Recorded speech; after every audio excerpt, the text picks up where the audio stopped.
Welcome back. Today we're going to talk about the Apos X community Gremlin.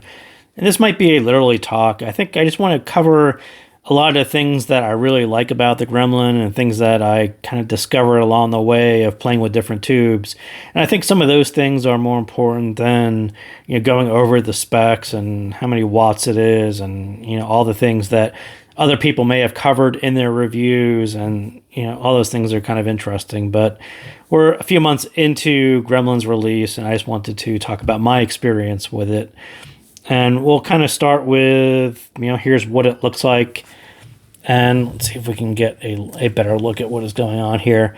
So for those of you who are familiar with Gremlin, you'll sort of notice that I have a special version that doesn't have the LED lights underneath the tubes. And I was just kidding. I don't have a special version. The LEDs intermittently work. If I power it off and on, you'll actually see them kind of flash on, and they tend to turn off after a little bit. But this is how it comes. Essentially, you get two plexiglass panels, one on the top, one on the bottom, and the top is kind of held in with these screws. And be really careful with the screws dropping into your motherboard while it is plugged in. That will be not a good thing. So that's kind of the basics of it. You do get a power switch. You do get the XLR up front, 4.4 volume, two balanced inputs on the back, and I think there actually is a switch to turn off the green LED, but there is no switch to turn off the orange. As I said, mine just intermittently work.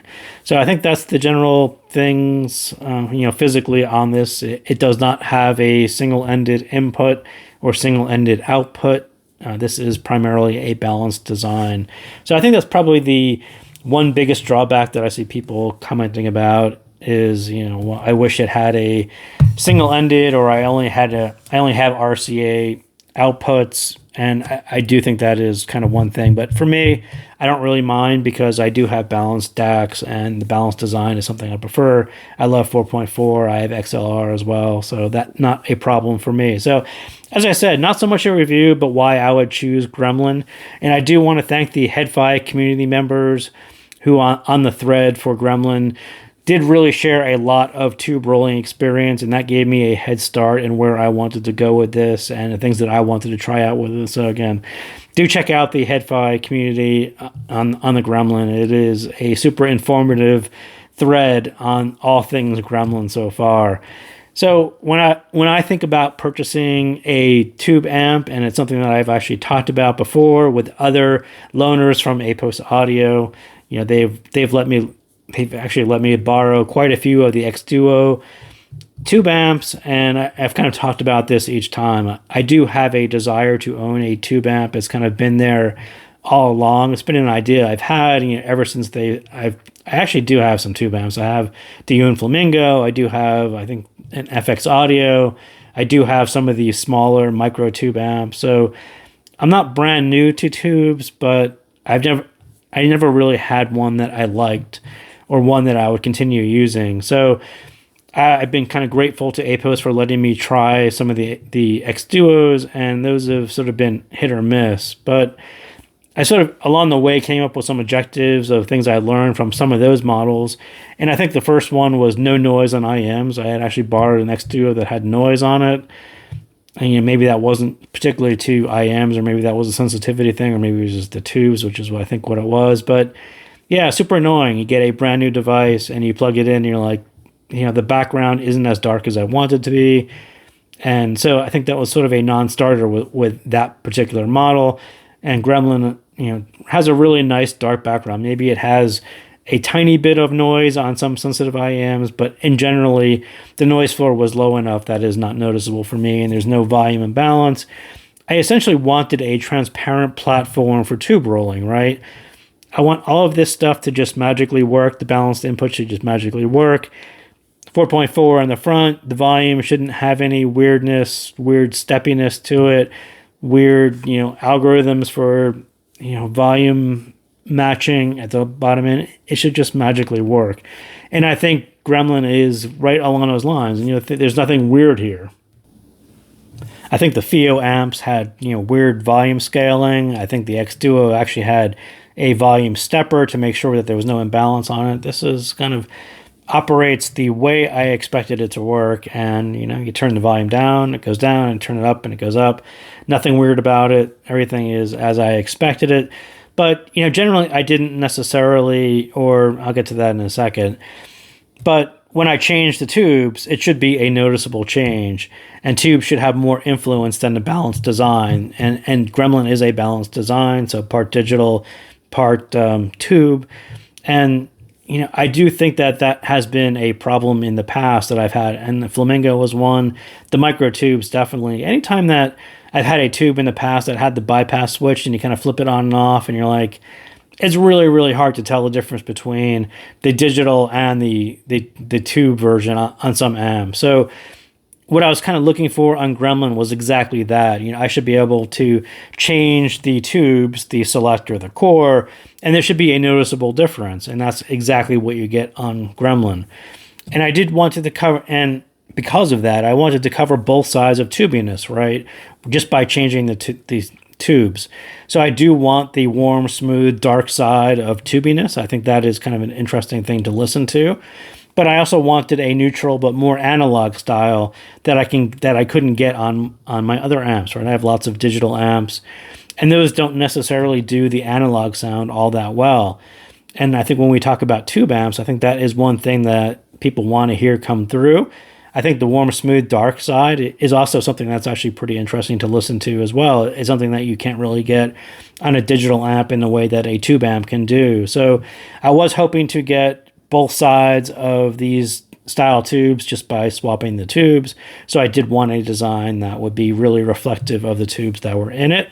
And as I said, I do prefer a balanced design. I already have balanced DACs, and for me, the 4.4 and XLR is kind of fine. So, I think physically, all of these things matched my objectives, and the price was right about $120 for the base model on Gremlin. And kind of to skip to the end of the story, I think Gremlin, as soon as I plugged it in, it sounded exactly like what I was expecting it to sound like. It sounds exactly what I wanted to hear out of a tube amp. I wanted an amp that would make my IMs and headphones that I owned sound better than I heard before on my other amps. And a lot of that is this maybe neutrality plus a more analog sound to it. I wasn't really looking for the darker version of it, but I was looking for a more analog sound on some of my IMs. Balanced armatures in particular have kind of a more of a digital sound to them, and to get a more analog sound out of balanced armature hybrid IMs is actually something that I was really looking forward to, and it's something that I think Gremlin does very, very well. So yeah, to make the long story short, this one is probably a keeper for me. I just like the way the tubes kind of alter the sound and color the sound in a way that I thought really made my IMs and headphones shine more than they did before. So I was almost definitely sold on Gremlin within a couple minutes. So let's talk about my impressions on the tubes, and these are the core tubes. So these are the ones that come with all the models, and they kind of look like this. I mean, the packaging is pretty spectacular. You get a couple informative cards. You do get the certificate of authenticity, since these are a matched pair, but this is what it looks like on the inside. So very, very nice packaging. I've actually heard the Ray's tubes before, so I sort of had an idea. And a lot of this goes back to what I was expecting out of a tube amp, because I had actually heard Ray tubes before, and I know they had kind of a slightly warm, more of a neutral sound to them. And I really, really liked them in the past on a different style amp. So I was kind of sold on the Ray tubes before. So it's nice that they included them for $120. So the core tube, which is this guy, I would still call it slightly warm. It is more intimate due to not as much air on the top end. And that'll kind of ripple down through the frequencies. So the mids may not sound as defined or as resolved. And it's a little bit less forgiving or more unforgiving on harsher tracks. And it's really a teaser upgrade to the Select guy. And what's sort of interesting about the core tubes is the upper end to it. That's, I think, the most noticeable part of it that is going to be different. This intimate sound to it, where it doesn't have a lot of air, doesn't have a really big sound stage, because the upper end isn't really as full as what you're going to get on the Select tube. But that fullness, those upper end harmonics, that bit that kind of aliases, sibilants, and things that are harder to, or things that are less forgiving on IEMs, the hard S's on that sibilance. I do think that shows through more on the core too, because you don't have the upper end harmonics around it, so it kind of stands out more on its own. Kind of interesting thing. And I mean, I think maybe because I have IEMs and I'm kind of used to hearing it, but it does become more pronounced and more noticeable when you don't have that upper end harmonics to really buffer around things like sibilance. So I think that is part of what you hear on the core, and also the way that you don't have the upper end harmonics to delineate or put better note definition around some of the things in the mids. I think, on busier tracks, I think it tends to be, it runs a little more into each other. And again, I think just with a little bit more upper end, you would actually have better delineation. It would handle those busier tracks in a better way. And that's essentially what you get when you upgrade to the select tubes. So I will say it's the more extended version of the core tube. It is still slightly warm. It's more extended. It sounds bigger. The top end is filled out, and all of that ripples back again, and it gives you generally more resolve into your mids. And I think for nitpickers, I think it is a better version of core. I think for those of you who are really into critical listening and really listen to the top end in the air region and know what that's supposed to sound like, select will be the one for you. It's the one where all of that is filled out and there and present as it should be. If you switch back and forth, you'll kind of slowly figure out what's actually not as audible on core, but is on select. And when you hear all of that ripple back down into the mids, everything is going to sound slightly better on the select tubes. So for nitpickers, I think it's a better version of core. For everyone else, it's going to sound similar. Like, no doubt that people are going to A/B these two and say, oh, they sound quite similar. Maybe it just sounds slightly better. But yeah, I think for the most part, it's the top end that is quite different between the two. So additionally, I think these two are actually very nice sets of tubes. I did purchase other tubes, and these are the Mullard Tubes. So again, not as fancy packaging, not as great of a warranty as you're going to get on the RCA tubes, but if you just are looking to purchase the base model of Gremlin, you'll get the core tubes. If you're looking to upgrade to something that's slightly different, you can kind of buy these on eBay or websites. And I think the Mullard Tubes these are the new ones and not the old stock, but the new ones, I do think that they are very close to RCA Select. They're still slightly warm, but in the more extended style. It's the one that I would keep for a neutral-ish but analog style sound.